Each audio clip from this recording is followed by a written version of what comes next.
My name's Tony DiGiuseppe. I'm with Abel Recon. Here we are today in North Beach, Maryland. We are rehabilitating a pump station that had H2S damage, which had a lot of exposed aggregate and deteriorating concrete. What we're looking to do at this pump station is return the structure back to its full operating capacity. We will go in and we will fill in some of the low spots and the spalls and delaminations within the structure.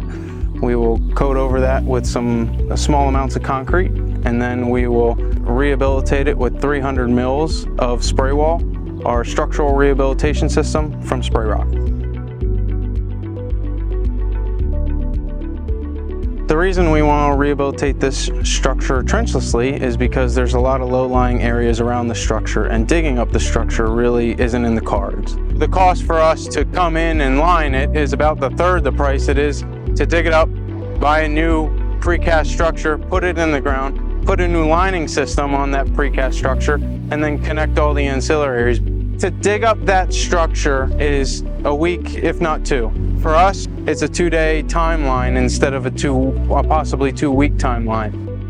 A municipality should be considering SprayWall because of the return on investment. It's a 50-year design life, and when you talk to any asset owner, they say, what's the number one thing they say? That we don't want to have to worry about this again.